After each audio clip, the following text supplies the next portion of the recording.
Lecture 16।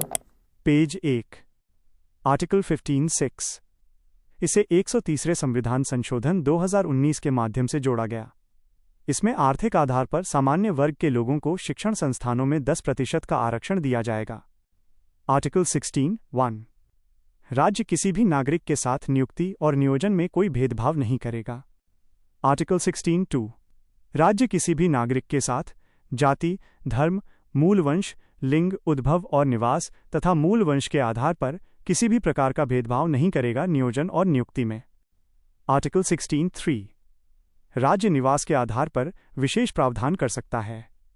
इसको लागू करने के लिए लोक नियोजन अधिनियम 1957 पारित किया गया, जो वर्तमान में ये आंध्र प्रदेश और तेलंगाना में लागू है। पेज 2 आर्टिकल 16(4) राज्य पिछड़े वर्ग के लिए विशेष प्रावधान कर सकता है जिनका सरकारी सेवाओं में पर्याप्त प्रतिनिधित्व नहीं है। पिछड़े वर्ग की पहचान करने के लिए अनुच्छेद 340 के तहत राष्ट्रपति एक आयोग का गठन कर सकता है। राष्ट्रपति ने वर्ष 1953 में काका कालेलकर आयोग का गठन किया।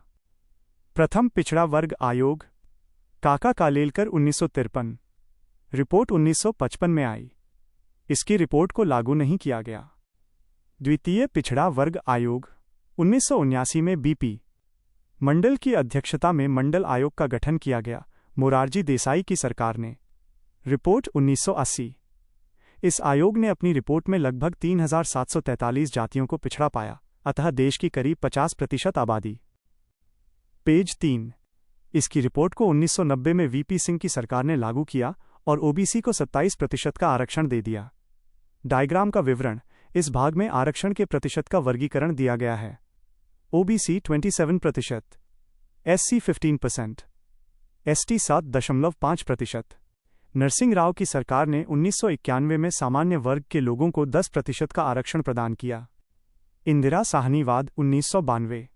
सुप्रीम कोर्ट ने निर्णय दिया कि सामान्य वर्ग का 10% का आरक्षण अवैध है। ओबीसी का 27% आरक्षण वैध है। ओबीसी के क्रीमी लेयर को आरक्षण नहीं मिलेगा। पदोन्नति में आरक्षण नहीं मिलेगा। आरक्षण की अधिकतम सीमा 50% सुनिश्चित कर दी गई। क्रीमी लेयर की पहचान करने के लिए 1993 में रामनंदन समिति गठित की गई। पेज 4 डायग्राम का विवरण। यहाँ क्रीमी लेयर के अंतर्गत आने वाले व्यक्तियों की श्रेणियों को सूचीबद्ध किया गया है। 1. जिसकी वार्षिक आय 8 लाख से अधिक है। 2. ग्रुप ए और बी के अधिकारी। 3. आर्मी में कर्नल या इससे ऊपर रैंक के अधिकारी। ओबीसी में उपश्रेणी का अध्ययन करने के लिए 2017 में रोहिणी आयोग गठित किया गया, जिसकी 2023 में रिपोर्ट आई।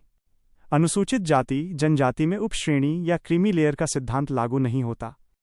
77वां संविधान संशोधन 1995 के माध्यम से आर्टिकल 16(4) जोड़ा गया, जिसके माध्यम से अनुसूचित जाति एवं जनजाति को सेवाओं में पर्याप्त प्रतिनिधित्व न होने पर आरक्षण का प्रावधान किया गया।